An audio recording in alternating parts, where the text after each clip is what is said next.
A mi derecha, Walter Palena. ¿Cómo estás, Walter? Hola, Mauricio. Gracias por invitarme. Estuvieron escuchando a los... Hola, Martín Ostolaza. ¿Cómo estás, Martín? Bien. ¿Cómo estás? Gracias, Mauricio, por la invitación. Estuvieron escuchando a los dos nuevos funcionarios. ¿Se viene otra cosa en la política municipal de Rosario? Por lo que se... No digo por lo que dijeron acá, por los nombramientos y demás. Puede ser, digamos, que sea una especie de oxígeno a una gestión que cometió algunos errores y por lo que plantean los flamantes funcionarios y el propio Hapkin de la impronta que le quiere dar a su gestión, más allá de manteniendo las cosas buenas que ha hecho el socialismo en estos 30 años, tratar de ordenar, digamos, me parece que la consigna o el paradigma del ordenamiento urbano me parece fundamental.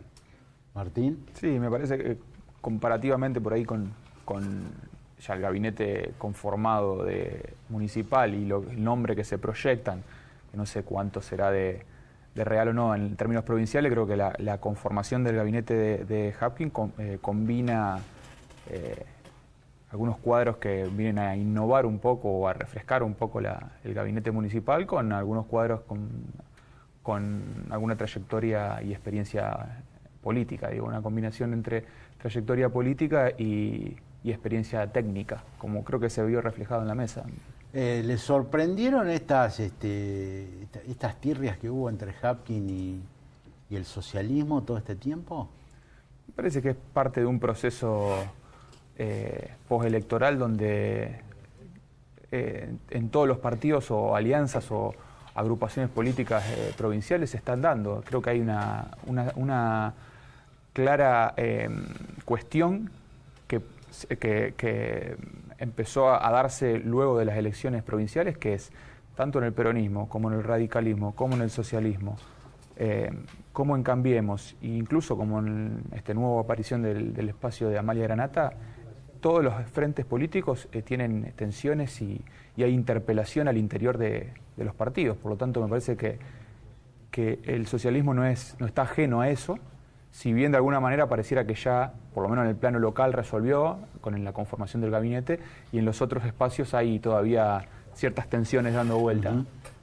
Sí, hay que ver, digamos, cómo hacia el interior, qué tipo de diálogo, porque la campaña fue un poco áspera, la campaña que enfrentó a Hapkin y a Irízar.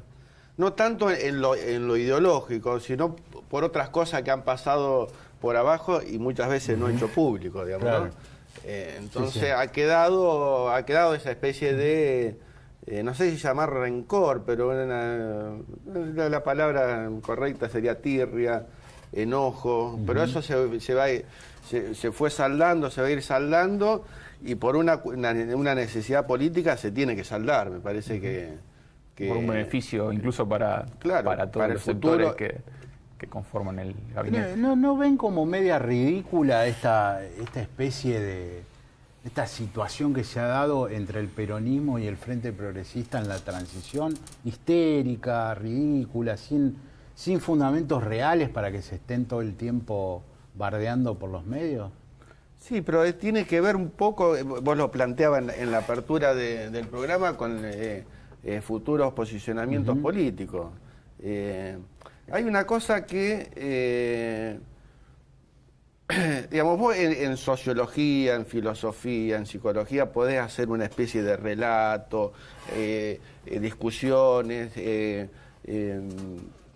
contrapuntos dialécticos, pero en economía, 2 más 2 son 4. Así que lo que yo estoy viendo es, por ejemplo, que el peronismo o este equipo de transición dice, bueno, que proyecta un déficit en diciembre de 19.000 millones de pesos. El socialismo dice que no, que las cuentas van a estar equilibradas, incluso con acreencia a futuro. Dice, bueno, claro, pero no se juntan para insólito eso, ¿no? A mí me parece que lo que hay es una lucha desnuda por el poder. Pero muy temprana. muy temprana, pero que postelectoral se desató y entonces el peronismo está en su lucha por el poder y el poder vinculado a la ocupación de espacios, digamos, quién va a ocupar qué espacios, y en el cambio del Frente Progresista lo que hay es una discusión que tiene que ver con los liderazgos. Eso al interior de cada uno. Después entre ellos me parece que lo que hay es una lucha desnuda por el poder y se ve en todos los temas que sucedieron después de la elección. Presupuesto, plan ABRE, reforma constitucional, cláusula gatillo, presupuesto legislativo, etcétera, etcétera. Me parece que todos los temas de agenda política reflejan una batalla desnuda por el poder, cosa que hasta las elecciones eso de alguna manera se camufla, porque hay que discutir otras cosas que involucrar a la opinión pública. En este momento no se involucra a la opinión pública, sino que la lucha es intrínsecamente política, por lo tanto creo que eso hace que de alguna manera se refleje en una situación de histeria, como vos llamabas, o en otros adjetivos, pero me parece que el poder está desnudo de alguna manera. Sí, y como telón de fondo y lo que se juega es la presidencia, digamos que es la lucha que se viene, ¿no? La presidencia de diputados. A mí me parecía, digamos, totalmente irrisoria, hasta casi ridícula. ¿Te acuerdas de esa reunión que hicieron los 11 diputados del bloque justicialista declarando la necesidad, digamos, de la reforma? Pero a ver, digamos, no es que hace 5 o 6 años eso, digamos, esa discusión pasó, fue saldado, más o menos se batió. Hace 4 o 5 meses, los mismos que declaraban. Sí, yo fui a cubrirla y me acuerdo de Mirabella. Y encendido contra la reforma constitucional Mirabella. Y ahora operó a todos. Claro, pero... De a uno, ¿viste? Los iba juntando de a uno. Pero y a la inversa también. Y a la inversa, claro. Digo, los defensores son... las posiciones... que decía, y bueno, si hay reelección me quedo y vamos por la reforma, ahora tiene que salir ¿viste? Así, estos peronistas que quieren la reforma. Si la quisiste hasta hace 6 meses. Es difícil creer en los políticos. Sí, igual que cuando se dio la discusión del plan ABRE, que, digamos, paréntesis, es un excelente plan, digamos, me parece que donde se aplicó ha dado excelentes resultados y bienvenido sea que se extienda a toda la provincia. Lo que pasa que, bueno, insume, digamos, un costo que lo va a tener que pagar o asumir el gobernador electo. Pero ese proyecto salió desde el corazón incluso de un integrante que ocupó hasta no hace mucho la mesa del equipo de transición de Perotti, que fue Trafer. Que es el máximo opositor hoy de Perotti. Sí. Y hay preocupación porque Perotti parece que también se atalonó y los peronistas le dicen hay que arreglar, porque si no tienen la Cámara de Diputados, si no tienen mayoría en el Senado, va a ser problemático. Sí, ya le mandan mensajes a los senadores. Nosotros que laburamos en el periodismo gráfico, sabemos que cuando hablamos con alguien, con la famosa fuente cercana, generalmente cuando no te quieren decir algo, no te lo dicen ni siquiera en off. Sí, sí. Y yo el viernes hablaba con una persona que va a estar muy cerca, digamos, del despacho de Perotti y bueno, destilaba veneno no solamente hacia Traferri, sino a los senadores del PJ, tratando de decir o mandar el mensaje, decir, bueno, ellos durante el gobierno del Frente Progresista tenían el poder porque nosotros no teníamos el gobernador. Ahora tienen que entender que el jefe del peronismo va a ser el gobernador. Y no lo van a entender porque siempre les ha ido bárbaro así. Creo que esa es una de las diferencias entre las transiciones también. Me parece que Perotti llega al triunfo por un armado amplio peronista. Sí. Entonces, de alguna manera, la famosa unidad en la diversidad. La famosa unidad en la diversidad. Entonces eso de alguna manera, por lo menos para varios sectores que aportaron a esa unidad en la diversidad, sienten que tienen que formar parte. Entonces eso de alguna manera tensiona. Hapkin, en cambio, gana su interna por la suya, y si bien le da lugar al socialismo, creo que tuvo mayor independencia y libertad para conformar su gabinete sin tanta tensión. En este caso me parece el peronismo, y por los nombres que perfilan, pareciera que el gabinete de Perotti está conformado por bastante exfuncionarios de OBEI. Sí. Entonces, de alguna manera, eso... Le dicen el tercer gobierno de OBEI, ¿viste? Bueno. Son malos los peronistas, antes de empezar. No había escuchado. Sí. Entonces, eso de alguna manera da un reflejo de que Perotti quiere ser el conductor único y el jefe máximo de su, como es lógico también por otra parte, de su gobierno, sin ataduras internas o jefaturas internas que le disputen su liderazgo. Hay 3 minutos, se lo reparte.